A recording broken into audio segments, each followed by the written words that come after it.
Hello दोस्तों, आपका अपने यूट्यूब चैनल में आपका स्वागत है। तो दोस्तों, जैसा आपको पता होगा 1 फरवरी को प्रतिवर्ष भारत सरकार द्वारा बजट पेश किया जाता है।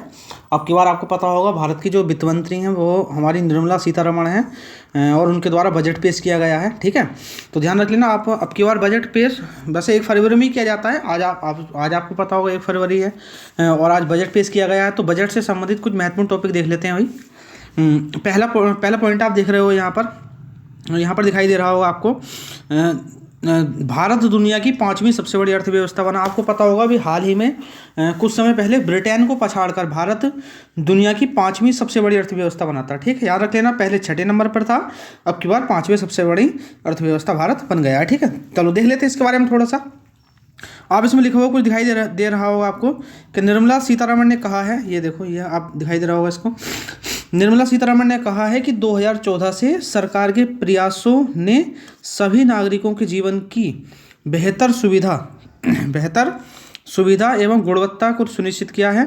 प्रति व्यक्ति आय दोगुनी से बढ़ाकर 1.17 लाख रुपए कर दी गई है। बहुत अच्छी खुशी की बात है भाई। अब की बार प्रति व्यक्ति जो प्रतिवर्ष आय है वो 1.97 लाख रुपए हो गई है और इन सालों में भारतीय अर्थव्यवस्था दुनिया में 5वीं सबसे बड़ी अर्थव्यवस्था के रूप में उभरी है। देखो आप चित्र में देख सकते हो 5 ट्रिलियन इकोनॉमी ड्रीम्स और रियलिटी, है ना, देख सकते हो आप। नेक्स्ट है, बजट में निर्मला सीतारमण के बड़े बड़े ऐलान क्या क्या किए गए हैं। जैसे बच्चों और युवाओं के नेशनल डिजिटल लाइब्रेरी स्थापित की जाएंगी।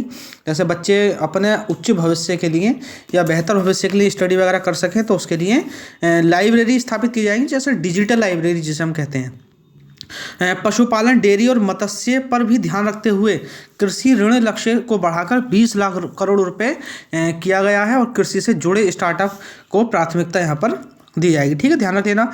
यहाँ पर एक बात ध्यान देने वाली बात है कि 2014 से, है ना, 2014 से बने 157 मेडिकल कॉलेजों के साथ साथ 157 नए नर्सिंग कॉलेज भी यहाँ पर स्थापित किए जाएंगे।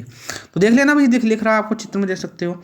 नेक्स्ट अभी हमारा देखो, नेचुरल फार्मिंग को भी ज़्यादा बढ़ावा दिया जाएगा। जैसे प्राकृतिक खेती अपनाने के लिए किसानों की हेल्प की जाएगी। जैसे अगर बात करें तो अगले 3 साल में 1 करोड़ किसानों को नेचुरल प्राकृतिक खेती अपनाने के लिए मदद की जाएगी। ठीक है, तो ध्यान रख लेना। अगर बात करें प्राकृतिक खेती तो 100% कार्बनिक खेती, 100% ऑर्गेनिक फार्मिंग करने वाला भारत का पहला राज्य सिक्किम बना है और 100% ऑर्गेनिक फार्मिंग करने वाला पहला यूटी या केंद्र शासित प्रदेश वो बना है हमारा लक्षद्वीप। तो यहाँ पर याद रख लेना भाई, पूछा गया क्वेश्चन है वाला। चलिए नेक्स्ट पढ़ते हैं। नेक्स्ट हमारा, अगले वित्तीय वर्ष में रेलवे के लिए 2,40,000 करोड़ रुपए का प्रावधान किया गया है। बहुत इंपॉर्टेंट है भाई, याद रख लेना। ठीक है, और इसके लिए देखो यहाँ पर क्या है, अगले वर्ष 1 साल तक फ्री मुफ्त अनाज योजना यहाँ भी चलाई गई है। तो चित्र आप देख सकते हो, फ्री अनाज योजना चलाई गई है। इसके लिए 2 लाख करोड़ रुपए का बजट पेश किया गया है और महामारी से प्रभावित जो भी क्षेत्र हैं उनको राहत दी जाएगी। 5G पर रिसर्च करने के लिए इंजीनियरिंग कॉलेजों में लैब बनाई जाएंगी और लैबों की संख्या कितनी रहेगी, तो 100 रहेगी। ये आपको ध्यान रख लेना है। नेक्स्ट हमारा, निर्मला सीतारमण ने बजट को प्राथमिकता बताई हैं और जो बताई है ना, जो 7 प्राथमिकता बताई हैं जिन्हें सप्तऋषि कहा गया है। ठीक है, क्योंकि सप्तऋषि आपको पता होगा आकाश में सप्तऋषि थे। चलिए पहली अगर बात करें तो समावेशी विकास किया जाएगा, वंचितों को वरीयता प्रदान की जाएगी, बुनियादी ढांचे और निवेश क्षमता विस्तार, हरित विकास, युवा शक्ति और वित्तीय क्षेत्र। तो ये है भाई।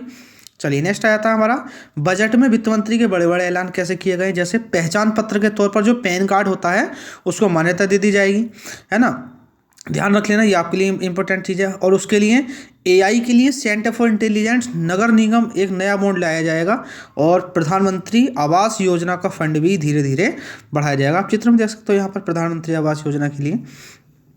ठीक है, नेक्स्ट है हमारा अर्थव्यवस्था वृद्धि दर 7% रहने का अनुमान है और याद रख लेना, इसी के साथ साथ प्रधानमंत्री उज्ज्वल भविष्य की ओर बढ़ रही है, बढ़ने के लिए प्रयास किए जा रहे हैं प्रधानमंत्री द्वारा। और प्रधानमंत्री गरीब कल्याण योजना के तहत 2 लाख करोड़ रुपए का राज्य सरकार द्वारा वहन किया जा रहा है। आपको ये ध्यान रख लेना भाई। चलिए नेक्स्ट है हमारा, बजट में निर्मला सीतारमण के बड़े बड़े ऐलान किए गए। जैसे मान लो प्रधानमंत्री आवास योजना है, उसे 66% से बढ़ाकर 79,000 करोड़ रुपए से अधिक किया जा रहा है। अभी देखो कितनी अच्छी बात है यहाँ पर। अगले 3 साल में सरकार आदिवासी कॉलेजों को समर्थन देने वाले 740 एकलव्य मॉडल कॉलेजों के लिए 38,800 शिक्षक और सहायक कर्मचारियों को नियुक्ति करेगी। तो वही ध्यान रख लेना भैया, सीधी सी बात है, वैकेंसी तो अब आने ही वाली है, आप यहाँ से देख सकते हो। अगर बात करें देश में नए 50 एयरपोर्ट बनाए जाएंगे, आपको पता होगा 5 तो यूपी में बनाने की घोषणा की गई है। दूसरी बात करें भाई, टैक्स में भारी छूट दी गई है। जैसे टैक्स में क्या है, तो 7 लाख रुपए तक की सालाना कमाई पर आपको कोई भी टैक्स नहीं देना होगा। अगर बात करें पिछले साल कितनी थी, तो पिछले साल थी 5 लाख रुपए, ठीक है। चलिए देख सकते हो, यहाँ पढ़ लेना आप। नेक्स्ट है भैया, कितना सस्ता हुआ, क्या क्या महंगा हुआ, आप देख सकते हो। निर्मला सीतारमण ने कस्टम ड्यूटी, सेस सरचार्ज दर में बढ़ोतरी की है। खिलौनों पर जो सीमा शुल्क टैक्स था उसे घटा दिया गया है, 13% कर दिया गया है। इसका मतलब ये है कि खिलौने जो है अब सस्ते हो जाएंगे। इसके अनुसार अगर बात की जाए तो साइकिल को भी सस्ता किया जा गया है। लिथियम आयन बैटरी जो होती है आपको पता होगा, और कस्टम ड्यूटी ये भी आपकी सस्ती कर दी गई है। अगर बात की जाए बजट में युवाओं के लिए क्या क्या ऐलान किए गए हैं, तो केंद्र सरकार प्रधानमंत्री कौशल विकास योजना 4.0 लॉन्च करेगी। तो याद रख लेना, इसका पार्ट 4 लॉन्च किया जाएगा। युवाओं को अंतर्राष्ट्रीय अवसरों के लिए कुशल बनाने की विभिन्न राज्यों में 30 स्किल इंडिया इंटरनेशनल सेंटर स्थापित किए जाएंगे, ठीक है। नेक्स्ट बात कर लेते हैं भी, टूरिज्म को क्या क्या बढ़ावा दिया गया है।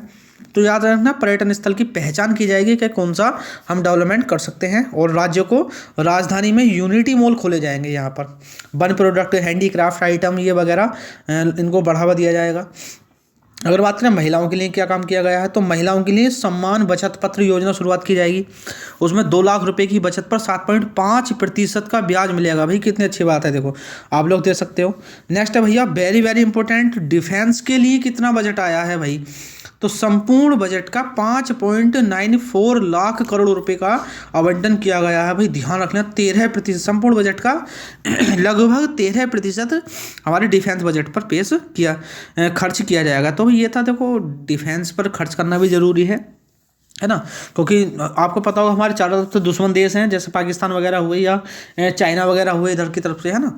अब तो नेपाल भी वैसे भारत को आंखें दिखा रहा था, लेकिन बिगाड़ेगा नेपाल कुछ नहीं भारत का।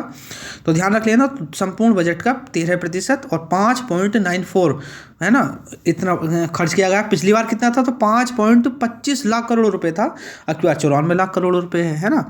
तो चलिए भी उम्मीद करता हूँ बजट आपके समझ में आया होगा, आप देख सकते हो बजट। अगर बात की जाए बजट शब्द का, देखो संविधान में उल्लेख कहीं नहीं मिलता है, लेकिन बजट के नाम से एक संविधान में उल्लेख मिलता है, वार्षिक वित्तीय विवरण। संविधान का आर्टिकल नंबर 112 उसमें आपको दिखाई देगा, जैसे हम बजट समझ लेते हैं, ठीक है।